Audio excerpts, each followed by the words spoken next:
هدانا الله فضل الحجاج تامر الأضوار والشافر من المسلمين في البرد والأجمعين أن الله يسلم سلام وارض من أضانهم سالم غانم محفوظ مرضوك باخلة وعافية وعن الله يدل أعمالنا في طاعة الله وردنا وارض المسلمين وعن الله من الفتان والمحال ما ظهر منها وبطن ثم إلى أرواح أمواتنا حصة وأموات المسلمين أجمعين عامة وبنية الحسن الحاكم إلى الموت في عافية إلى حضرة النبي محمد صلى الله عليه وسلم. الفاتحة.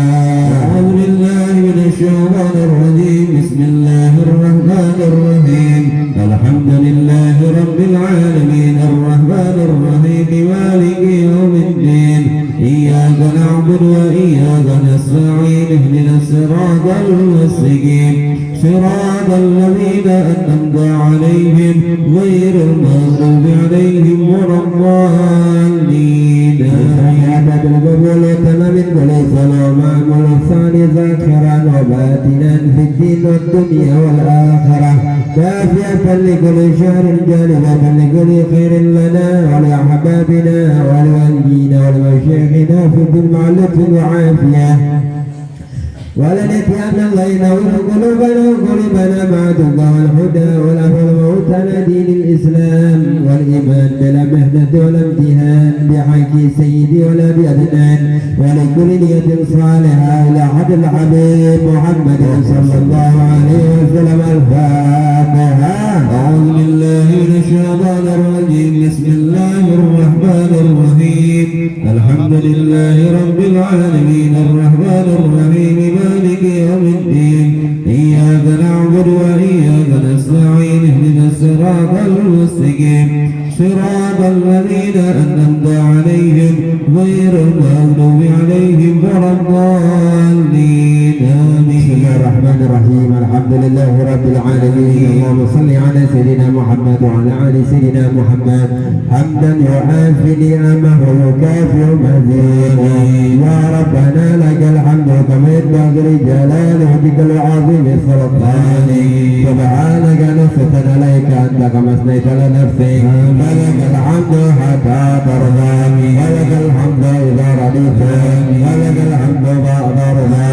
اللهم صل وسلم على سيدنا محمد في الأولين وسلم على سيدنا محمد في الآخرين وسلم على سيدنا محمد في كل وقت وحين وسلم على سيدنا محمد في المألى إلى يوم الدين وسلم على سيدنا محمد حتى ترث الأرض ومن عليها وأنت خير الوارثين. اللهم نستحفظك ونستهدئك أدياننا وأبداننا وأنفسنا وأموالنا وأهلنا وكل شيء أعطيتنا. اللهم اغفر إياهم في كنافك وأمانك وإيابك وجوارك من كل شيطان مريد وجبار عنيد وفي عين وزفاجر شرنا كان كل شيء كريم. اللهم حتى بالتقوى والاستقامة وعز الرجوة الندامة في الحال والمال والمال إنك السميع الدعاء. وصلي الله بجمالك وجلالك على سيدنا محمد وعلى آله وصحبه أجمعين وارزقنا وكمال المتبعة له ظاهرا وباطنا يا أرحم الراحمين يا أرحم الراحمين يا أرحم الراحمين. بفضل اسم ربك رب العزة عما يصفون والسلام على المرسلين والحمد لله رب العالمين. اللهم إنا نسألك رضاك والجنة ونعوذ بك من سخطك والنار. اللهم إنا نسألك رضاك والجنة ونعوذ بك من سخطك والنار. اللهم إنا نسألك رضاك والجنة ونعوذ بك من سخطك والنار. يا عالم سر من لذاتك سترانا وعافنا واعف عنا وكلنا حكمنا. يا عالم سر من لذاتك سترانا وعافنا واعف عنا وكلنا حكمنا. يا عالم سر من لذاتك سترانا وعافنا واعف عنا وكلنا حكمنا. يا الله بها يا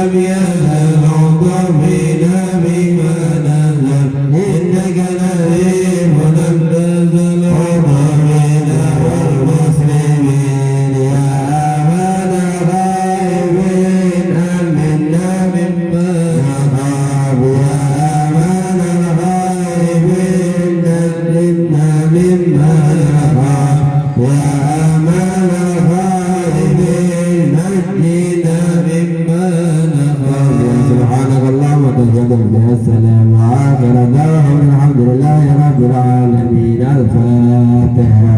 أعوذ بالله من الشيطان الرجيم بسم الله الرحمن الرحيم الحمد لله رب العالمين الرحمن الرحيم مالك يوم الدين إياك نعبد وإياك نستعين اهدنا الصراط المستقيم صراط الذين أنعمت عليهم غير المغضوب عليهم ولا الضالين آمين.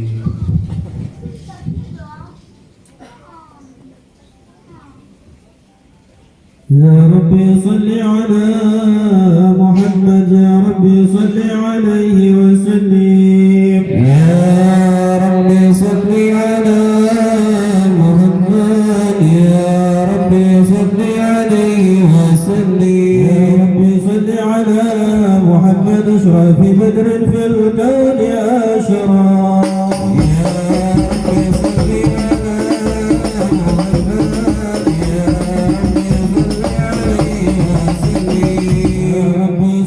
على محمد أكرم داع يدعو إلى الحق يا رب صل على محمد يا رب صل عليه وسلم يا رب صل على محمد المصطفى الصادق المصدق يا رب صل على محمد يا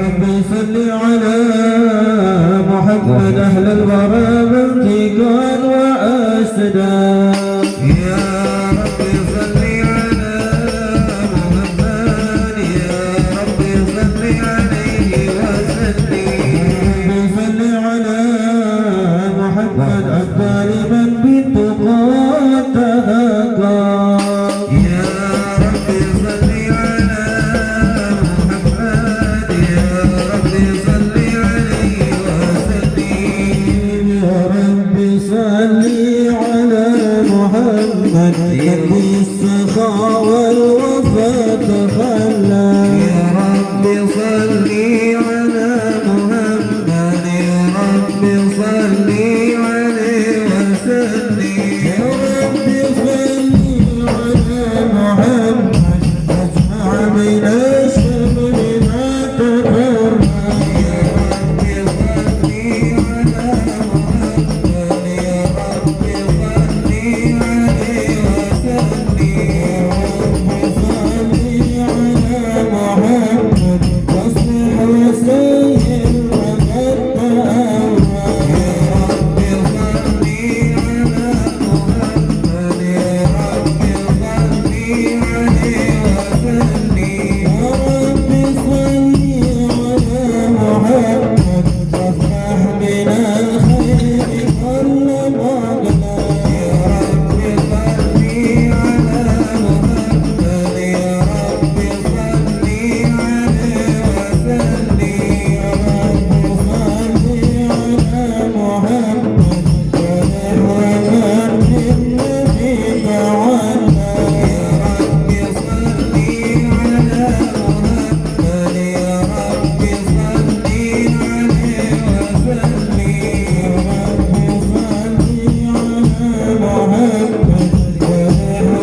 الحمد لله القوي سلطانه الواضح برهانه المبسوط بالوجود كرامه وإحسانه صلى الله عليه وسلم خلق الحلق الحكمة وطوى عليها علمه وبسط له من فاعد الملة مجرى به في أقدارهم اسمه صلى الله عليه وسلم خلقه وعجل عبده الرحمة تعلق إرادته الأجلية بخلق هذا العبد المحبوب وانتشرت آثار شروطه في عوالم شهادته والغيوب فهذا الحجم الذي تكرم به المنان ومعظم هذا الفضل الذي برج من خضرة الإحسان صورة كاملة ظهرت في هيكل محمود وتعثرت بوجودها كناف الوجود ودرجت برد العوالم بتراج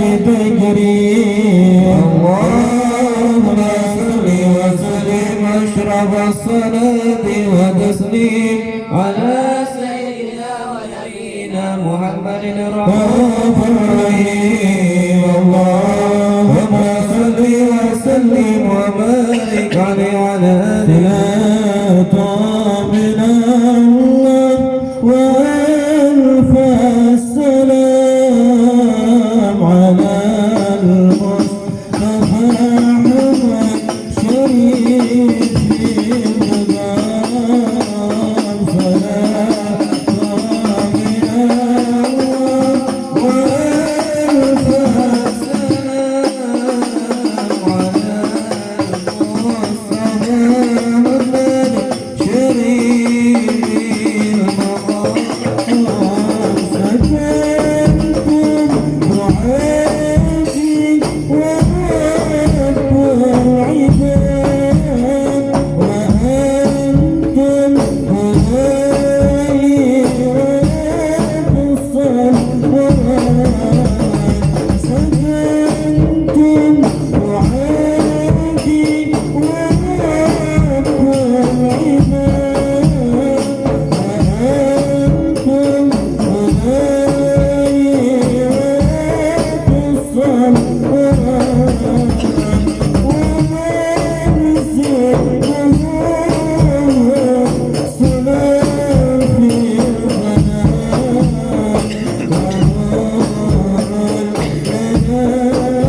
اللهم صل وسلم وبارك عليه وعلى آله تدبر الحق بعالم كفره الواسع تديرا بدا بانتشار فضله بالقريب والشاشع صلى الله عليه وله الحمد الذي لا تنشر الرده بتعداد ولا يمل تكره بكسرة ترداد حيث أبرز من عالم الإمكان صورة هذا الإنسان صلى الله عليه وتصرف بوجود الثقلين وتنتشر أسرار في الأكوان فما من سر اتصل به قلب منيب إلا من سوابق فضل الله على هذا الحبيب صلى الله عليه قلب سروره قد توالى بحبيب عم الأنا ما نوالا جل من شرف الوجود بنور قمر الكون بهجة وجمالا صلى الله عليه اضطرب بحسن على مقام وتناهى بمجده وتعالى لا هدد العيون في مجد لده بشرا كاملا يزوح الضلالا صلى الله عليه مما قدرته رفعة في شؤونه وكمالا فسبحان الذي أبرز من حضرة الامتنان ما يعجز عن وصفه اللسان ويهاب بتعقل معانيه الجنان للبشر بعالم البطون والظهور ما ملأ الوجود خلقي النور فتبارك الله من إله كريم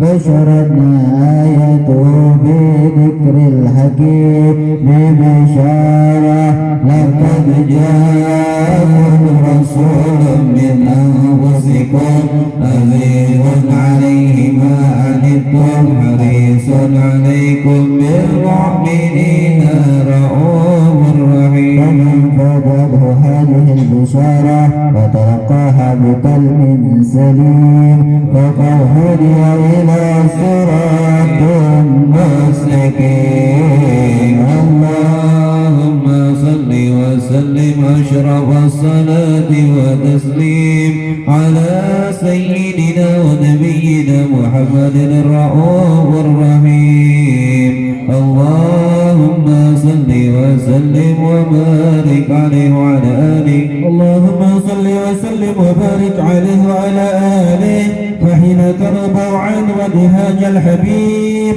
علنت السماوات والأرض ومن فيهن بترحيب وامطر الجود الإلهي على أهل الوجود تسيس وألسنة الملائكة بتبشير للعالمين تعيش سبحان الله الحمد لله لا إله إلا الله الله أكبر سبحان الله الحمد لله ولا إله إلا الله الله أكبر سبحان الله الحمد لله ولا إله إلا الله والله أكبر قدرة كشفت جناحي المستور يبرج نوره كاملا في عالم الظهور نارا فوق كل نور صلى الله عليه الحكمة على من أتم الله عليه النعمة من خواصه الأمة أن يحضر عند وليه أمة تحريسا لجنابها المسعود ومساركة لها بحاجة سمات المنبور وحضرت بتوفيق الله سيدة مريم وسيدة عاسية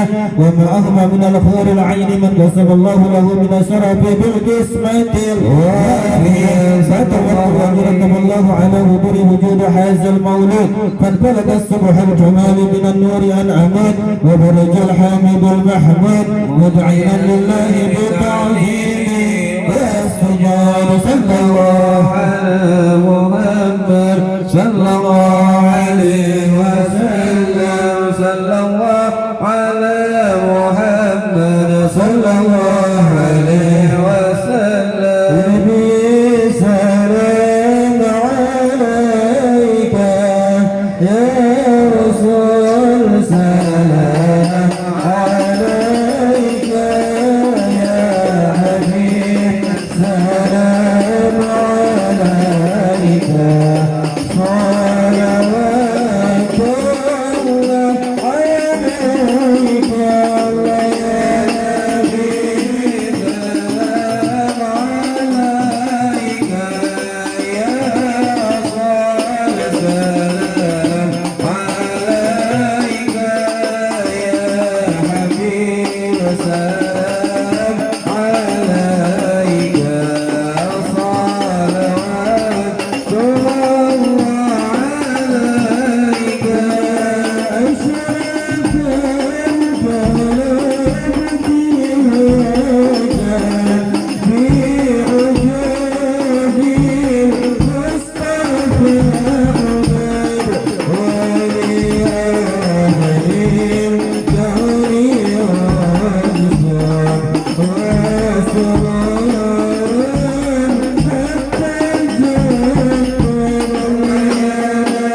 السلام عليك صلوات الله عليك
ratib dan keutamanya Ratibul Hadat dari guru kita.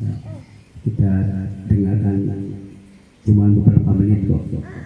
Sallu ala Muhammad. Assalamualaikum warahmatullahi wabarakatuh. Alhamdulillahirabbil alamin wassalatu wassalamu ala asrafil anbiya'i wal mursalin sayyidina Muhammadin wa ala alihi wa sahbihi ajmain amma ba'd. Para hadirin jamaah sekalian yang dimuliakan Allah Subhanahu wa taala. Ini keutamaan Ratibul Haddad ini yang nyusun Al-Habib Abdullah bin Alwi bin Muhammad bin Ahmad Al-Haddad. Itu semuanya isinya susunan zikrullah, zikir kepada Allah. Salawat kepada Nabi, zikir kepada Allah itu ratib. Dan khasiatnya itu ratib luar biasa. Banyak yang saya temuin nyata langsung, saya amalin nyata langsung. Cuman sebelum saya menerangkan ratib, saya mau menerangkan keseharian kita dulu. Nanti keseharian kita udah benar, nanti baru kita lari ke Allah Ta'ala. Kalau seharian kita belum benar, kita menuju ke Allah Ta'ala, kayaknya galaunya masih tetap di hati. Orang kan ada kalau lagi bingung ketemu Tuhan, kita deketin Tuhan. Ayo kita deketin Tuhan, ayo balik ke Tuhan. Cara balik ke Tuhan dia bingung, gimana caranya. Saya perasaan kalau balik kita begini-gini aja gitu ya. Pas saya udah sholat, tapi gini-gini aja itu saya. Pertama yang mesti diingetin cara mandi hadas. Nih hadas besar nih. Kalau udah punya istri, suami istri berhubungan kepada istri, si laki nggak mandi hadas besar. Ini dia sehari-hari kesialan mulu datangnya pada diri dia. Gak ada kebetulan, kesialan mulu. Karena dia masih punya hadasnya, masih punya hadas besar nih kepada Allah, hijab kepada Allah. Nggak belum suci dia. Belum suci punya hijab. Bagaimana cara mandi hadas besar? Ya dari mana hadas besar? Kalau punya kolam, tahu kolam batu yang pakai keramik kalau ada kolam. Biasa sekarang kan udah pakai shower mulu tuh yang airnya keluar sendiri, nggak pakai gayung lagi nih. Jadi tinggal muter dong, mau panas banget ada di situ. Nggak pakai gayung-gayungan lagi dan masak lagi kayak orang dulu nggak. Kalau sekarang pakai shower udah ada setelannya situ dibikinin, udah canggih sekarang. Tapi kalau pakai kolam itu ukuran kolam mestinya 70 kali 70. Itu namanya 2 kulak. Kalau 60 belum sah cara mandi hadas, belum 2 kulak. Saat dalamnya 70, lebarnya 70. Udah banyak air di situ. Kalau kita punya kontrakan, misalnya punya kontrakan, nah ini kontrakan biasanya pakai inian bak kecil, biasanya sama kerannya nih, bak kecil sama keran biasanya. Terus dia mandilah hadas besar di sini misalkan, aku niatnya gini, itu harus Rasulullah Rasul hadasil akbar lillahi ta'ala. Oh bahasa Arabnya nggak bisa saya, bahasa Indonesianya aku niat mandi hadas besar karena Engkau ya Allah. Cuma di hati jangan di mulut, karena ini boleh ngomong. Cuma ngaji aja mulut kita cuma gerakin ya, cuman di hati ini ngomongnya bener, gitu. Cuman nggak boleh usul. Aku lihat hadas besar karena Allah. Lah, jangan gila ya orang ngomong, gitu. Kita jangan. Lihat dia aja aku lihat. Ngomong aja kayak bibir ngomong aja nih. Cuman apa namanya di hati ngomong. Aku niat mandi hadas besar karena Engkau ya Allah, gitu. Di hati. Mulut ya aja kayak ada yang ngomong aja gitu. Ini kalau dia mandi di sini nih di ember yang tadi kecil. Ini nggak asal dia mandinya. Airnya mustakmal. Airnya suci tapi tidak bisa menyucikan. Nih airnya terlalu dikit nggak bisa. Bagaimana caranya? Bisa pakai selang. Colok ke selang, ukurin sama kepala ente nih. Itu dari keran kepala ke atas kepala ente berapa ada semeter atau semeter setengah, nyamannya juga berapa meter? 2 meter. Beli ke selang. Kau curin badan ente nih. Aku lihat mandi hadas besar karena Engkau ya Allah. Oh dingin banget. Nabi ngajarin dari kaki supaya kepala nggak kencang. Jajan dari kaki dulu naikin, ini misalnya kedinginan, misalnya kan, terusin, nggak apa-apa ntar hilang dinginnya. Kalau mandi di puncak emang tuh ya, kalau mandinya di puncak ribet tuh aduh, dinginnya tuh, mendingan jadi kalau berenang pak di puncak, kalian jadi bilang ada kolam berenangnya. Jadi begitu niat aku niat mandi hadas besar nih, misalnya mandi hadas besar, misalnya itu mau istri sono, gitu. Terus banyak hadas, niat mandi di kolam renang, sama, gede. Niat mandi hadas besar ada engkau, nyebur apa? Bung. Wah naik dah tuh, udah kelar lah. Kelar urusan itu. Hah? Kalau misalnya nyebur nggak bisa berenang, bung aja. Tahlil kan? Tahlil nggak bisa. Tahlil, nggak bisa berenang, atau nyebur, tahlil.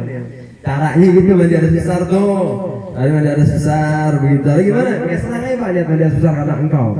Karena siapa orang hidup di dunia nanti mati dipertanggungjawabkan atas kehidupannya dia, bagaimana hukum agama mengajarkan. Gitu, jadi pertanggungjawabkan. Jangan manusia Pak. Bapak sering lihat korban, kambing korban dipajang nggak di jalanan? Pernah lihat kan di korban di jalanan? Itu kalau temannya lagi beradu, itu diadilin Pak sama Allah Ta'ala. Diadilin, hei si tanduk panjang ya, tanduk pendek, engkau ditanduk sama yang panjang berapa kali? 5 kali ya Allah. Yang pendek nanduk yang panjang berapa kali? 3 kali, kurang 2 tanduk lagi yang panjang, baru jadi tanah Pak. Diadilin Allah Ta'ala adil. Diadilin binatang lo diadilin, lagi orang. Makanya kalau hablum minallah, urusan dosa kita sama Allah Ta'ala, kita mohon oleh Allah, ampunin saya, ampuni dosa kesalahan saya, insya Allah Allah Ta'ala maafin semua kesalahan kita. Tapi kalau hablum minannas nih Pak, berhubungan sama manusia yang ribet ya hubungan sama manusia, nggak ada kelarnya hubungan sama manusia. Punya utang cepet sampai meninggal masih ingat, punya utang sekian masih ingat, sama ikhlas ada ribet bidanya. Nah kalau hablum minallah, insya Allah Allah Ta'ala maafin kita punya kesalahan, cuman jangan diulang lagi. Kalau diulang lagi ngeledek Tuhan namanya. Kalau lagi insaf sholat, kalau lagi kagak kalau lagi insaf dia sholat lagi, main-mainan. Tuhan diajak main-mainan sama dia. Kalau udah kena kutuk monyet ribet dah. Balikin lagi jangan, karena kita perbedaan kita sama binatang, kita sholat binatang enggak kan gitu. Kalau kita nggak sholat juga ya sama udah dia. Sama bisa sama binatang, jangan sampai perbedaan kita begitu. Cara mandi hadas, cara berwudu, baru berwudu. Nanti baru kita mendekati Allah. Nah itu baca Yasin. Ini khasiat Yasin Pak. Pertama Yasin dulu sih Pak. Ini khasiat Yasin 2 minggu Pak. 2 minggu orang di ruang ICU udah ngap-ngapan. Tahu ngap-ngapan? Udah. Ini orang baik. Katanya begini, Habib. Kita bikin acara begini yuk buat ngurangin rasa sakit orang ini mertua saya, mertua saya di ruang ICU, biar Allah Ta'ala kasih kemudahan. Ini nih, begini bikin. Sekian hari belum ada perkembangan. Jam 11 malam saya WA ini orang, Pak, boleh nggak saya nengokin mertua ke ruang ICU? Oh boleh. Oh, jadi saya deg-degannya antara saya boleh masuk ke penjaganya, antara enggak nih gitu. 11 malam ke ruang ICU, mulai bertambah. Udah rana Allah aja nih. Kalau siapa orang mau menolongin orang, jangan punya Pak niat selain niat kita pada Allah. Jangan dimelencongin, jangan kita, wah enak ini diundang nih, ntar ada makanan, ntar kita dikasih ini, itu nggak bakalan kabul. Ini yang saya rasain ya, saya rasain di batin saya. Itu nyata di depan saya. 2 minggu ruang ICU nggak kelar urusan untuk mertua ya. Akhirnya saya masuk ke dalam, saya lihat emang lagi ngapa-ngapa. Saya nggak tahu Pak, sebujuk-bujuk nauzubillah jangan sampai ya Allah. Baru kali itu saya masuk ruang ICU, nggak pernah saya masuk ruang ICU, baru itu saya masuk ruang ICU. Jangan sampai nggak mau. Saya minta perlindungan dari Allah Subhanahu Wa Taala. Saya lihat orang yang ngomong kayak gitu. Ya Allah, saya bilang ini dia lagi sekarat. Kita ngeliat orang sekarat, jangan kelamaan baca La ilaha illallah, kelamaan Pak. Kenapa emang kok nggak boleh? Nah kalau dibaca lah meninggal lah, tidak sama siapa, langsung aja Pak sebut Allah. Nah kalau dia nyebut Allah sahih Pak. Kalau orang lagi ribet, Bapak lagi ribet kerja, ada yang ngecongin kira-kira gimana? Jadinya buat orang yang saleh Pak, amalnya banyak, dia ngucap sendiri sebelum meninggal. Tapi kalau kira-kira ini orang dipandang kita kurang baik gitu, kurang banyak kan persoalannya dia dah. Di mantap zahir kita nih orang nggak baik nih. Udah gitu aja caranya Allah. Kalau telah mati, tidak siapa nih dia nih? Banyak pertanyaan nih kalau tidak ini. Jadi Allah aja. Akhirnya tuh Pak, saya masuk ruang ICU itu lagi ngap-ngapan, saya tawasul pada Nabi, para anbiya, para sahabat Nabi, para tabiin terus sampai wali-wali Allah. Sampai terus saya baca tawasul berkah Yasin. Ya Allah, kalau misalnya mau baik-baikin ya Allah. Tapi kalau engkau mau angkat ya Allah. Saya baca Yasin Pak sekali Pak, ngoroknya hilangan Pak. Jadi sebelum ke ruang ICU nih, baca Yasin sekali sampai habis, baca lagi ulang lagi. Habis ngoroknya makin pelan Pak, 2 kali. 3 kali saya baca ngoroknya nggak ada, pulas Pak. Kira saya dia tidur. Saya bilang sama mantunya, Pak ayo Pak kita keluar. Dia udah tidur, ibu biar istirahat dulu. Enggak, dia meninggal. Kaget saya Pak. Dia meninggal, saya kaget. Begitu dia sekali keluar, ditelepon sama mertuanya laki yang sakit, mertua perempuan. Mertua jadi telepon, kopinya baru matang. Belum matang kopinya, kopinya belum diminum. Ditelepon sama anaknya, bapak udah nggak ada. Pak ya Pak diincar. Makanya kalau mau doain orang Pak biar tua 5 risiko 2. Kalau nggak digirangin sama tuan rumah, kalau nggak diancam sama tuan rumah. Loh kalau ngapa-ngapa ntar dia doain gitu. Jadi doa kita ini Pak bisa mustajab, bisa baik doa kita pada Allah Ta'ala apabila hati kita baik. Jadi Allah Ta'ala tuh lihat manusia hatinya. Kalau mulut mah bisa ngomong, bisa kali, wah mulutnya sih. Nanti kalau melihat manusia mulutnya ini paling pintar lah, nanti lihat. Paling cakep, paling bohong, paling bisa mulut. Hati nggak? Maling nih kita tahu, maling lu ya? Enggak, saya nggak maling, pasti hatinya ngaku nih maling. Hatinya pasti ngaku, makanya hati nggak bisa dibohongin. Jadi kalau mau berdoa, ya apa namanya berdoa dari hati, niatin dari hati. Niatin, belum praktik panjang nih Pak, jadinya lapar semua perut kayaknya pada lapar ini. Cuma singkat aja singkat. Ratib, ini orang mau ditangkap polisi Pak. Orang besok mau ditangkap polisi nih. Orang mau ditangkap polisi besok nih. Tapi yakin sama Allah ya, terutama yakin sama Allah. Ini orang mau ditangkap polisi nih besok nih. Solusinya bagaimana? Solusinya supaya zikrullah, zikir sama Allah, baca ratib. Ente baca ratib. Apa sih kalau namanya udah ditangkap polisi dan nama polisi apa sih namanya tuh? Hah? Iya gitu dah. Namanya PO dah, enggak PA dah. Orang-orang PA enggak polisi kan. Kalau orang bener enggak. Begitu. Akhirnya dibaca malam Pak 7 kali balik ratib dibaca. Doanya terakhir dibaca, minta sama Allah Ta'ala, minta kemudahan dari Allah Ta'ala supaya dia nggak ada apa-apaan. Pagi ditungguin nggak ditangkap Pak, siang nggak ditangkap, sore nggak ditangkap, berapa hari nggak ditangkap, akhirnya aman. Berkah Ratibul Haddad, zikrullah, Allah Ta'ala kasih kemudahan. Jadi Allah Ta'ala bilang ana indoni abdibi. Allah Ta'ala bilang aku bagaimana persangkaan hambaku. Kalau persangkaan hambaku ragu kepadaku, nggak bakal dibagi Pak. Tapi kalau yakin sama Allah, tapi kalau kita nih kalau kurang yakin sama Allah Pak, diri kita kurang yakin sama Allah, sangat bodoh ya Pak. Luar biasa kebodohan kita. Cukup lihat langit Pak, tiangnya nggak ada, 7 lapis langit nih ke atas nih, nggak rubuh Pak. Nggak ada tiangnya, setiap rumah ada tiangnya, nggak mungkin nggak ada tiangnya. Ini cukup langit aja nih Pak, 7 lapis langit nih, nggak ada tiangnya. Itu Allah Ta'ala bikin dengan zatwa luar biasa. Kalau ngomongin Allah Ta'ala nggak habis, akal kita nggak habis. Kalau ngomongin zat Allah Ta'ala nih, ya nggak habis. Duluan keluar apa ayam, lipat dan mikirin lah. Dikata ayam keluar dari mana, kata keluar ayam dari mana, lipat dengan nemu. Jadinya kita mesti yakin nama Allah. Ini berkah ada ratib, disusun, disimparin dari zikir Allah. Zikir kepada Allah nih ratib ini semua isinya sholawat sama Nabi. Ada yang ngomong, itu mah nggak nyampe. Ini dia nih Pak yang muncul halus nih Pak. Ini dia nih kalau bilang nih zikir Fatihah nggak nyampe, ini orang bocor halus nih Pak. Kurang bocor halus Mbak, kok kurang nyampe gimana? Bapak ditransfer lewat HP Bapak ke HP yang lain. Ada duitnya nggak Pak? Ada nggak duitnya? Ada nggak duitnya? Ada nggak? Hah? Yang ada di HP nggak Pak? Angka doang, gitu nggak ada. Bilo Fatihah saya mungkin Fatihain orang yang udah tiada ada, kita Fatihah kita kirimin hadiah pada dia.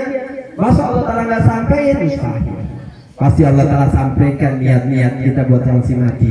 Buktinya apa, kita aja bisa transferan, masa kita transfer pahala nggak bisa buat yang mati? Itu bohong, nggak bisa. Semuanya bisa, apapun yang Allah Ta'ala kendakin, insya Allah semua bisa. Insya Allah nanti kita sambung lagi ceritanya, karena larut malam bapak pada lelah, pada istirahat, nanti kita cerita lagi banyak kasus ini. Keberkahan Yasin, keberkahan Ratib. Ini Yasin Pak, kalau di rumah saya baca 41 kali balik 4 jam. Yasin 41 kali balik 4 jam. Kalau surah Waqiah 41 kali balik 2 jam setengah. Salawat sama Nabi 5.000 sehari 1 jam setengah. Jadi macam-macam ada khasiat. Mau buktiin zikiran, semuanya luar biasa. Anti santet nih Ratib. Bapak kalau di kerjaan ada wah kayaknya saya diguna-guna, baca nih Ratib. Kalau dibaca nih Ratib pagi itu Pak, mau teluh, mau tuyul, mau jin, mau apa pagi semuanya. Gak bakalan deketin Bapak. Kalau Bapak lazimi istiqomahi di rumah baca, mau habis johor, mau habis asar, mau habis maghrib, mau habis isya, enaknya hati antum. Hati antum enak, diterima sama Allah. Kalau hati lagi gak pengen dipaksain, gak diterima. Gak bakalan enak kita lazimin bacaan. Jadi di mana zikiran, khusyuknya, terimanya Allah pada antum, diterima sama Allah. Gimana kadarnya hati antum kepada Allah? Kalau Allah untuk yakin semua zikir yang kita terima sama Allah, insya Allah diterima sama Allah. Tapi kalau kita ragu dengan keadaan diri kita ragu ke diri kita, bagi diri kita aja ragu, bagaimana zikiran mulut yang kita keluarin? Gak bisa. Jadinya mudah-mudahan nanti kita sambung lagi, kita panjangkan lagi pembukaan ini, bagaimana Ratib, mana Yasin, mana kisah Maulid yang tadi dibaca, itu luar biasa. Ini kalau kita terusin sampai Selasa kayaknya belum kelar Pak. Jadinya sampai Selasa belum kelar. Jadi insya Allah nanti kita sambung lagi. Jadi kalau berbahasa saya, kalau ada yang kurang enak, berkenan, mohon langsung tanya pada saya. Bagaimana adanya saya, yang salah datangnya dari saya, yang benar dari Allah Subhanahu Wa Taala. Kalau saya punya kesalahan dalam berbicara, datangnya saya kurang akhlak, kurang sopan, mohon diberi maaf yang sebesar-besarnya. Wal afu minkum. Assalamualaikum warahmatullahi wabarakatuh. Dan doakan Pak majlis Ratib ini biar selalu istiqomah dan Bapak semuanya selalu hadir, selalu tetap di majlis ini, dan selalu Bapak dukung dalam keadaan majlis ini. Mudah-mudahan semuanya keberkahan Allah Ta'ala yang beri pada kita, dan taufik hidayahnya Allah selalu turun kepada kita, dan keberuntungan yang ada di diri kita biar Allah Ta'ala tetapkan ada di diri kita, dan kesialan malah bencana dijauhkan oleh Allah Subhanahu Wa Ta'ala.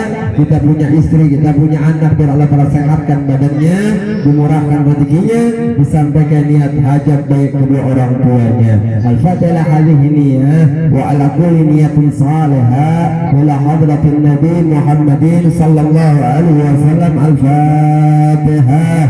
A'udzu billahi minasyaitonir rajim. Bismillahirrahmanirrahim. Alhamdulillahi rabbil alamin arrahmanir rahim maliki yaumiddin. Iyyaka na'budu wa iyyaka nasta'in. Ihdinas siratal mustaqim. Siratal ladzina an'amta 'alaihim ghairil maghdubi 'alaihim waladdallin. Amin. Bismillahirrahmanirrahim. Alhamdulillahi rabbil alamin. Allahumma shalli ala sayyidina Muhammad wa ala ali sayyidina Muhammad. Allahumma salli ala wal afiyah wa tamam al afiyah wa syukra ala al afiyah wal mu'afat ad-da'imah fi din wa dunya wal akhirah. Wa sallallahu ala sayyidina Muhammadin abdika rasulika nabiyil ummi wa ala alihi wa sallam. Walhamdulillahi rabbil alamin. Rasulullah salamun alayhi ya rabbi ashan wa daraji ya Rasulullah salamun alayhi ya rabbi ashan wa daraji ya Rasulullah salamun alayhi ya rabbi ashan wa daraji. Allahumma salli wa sallim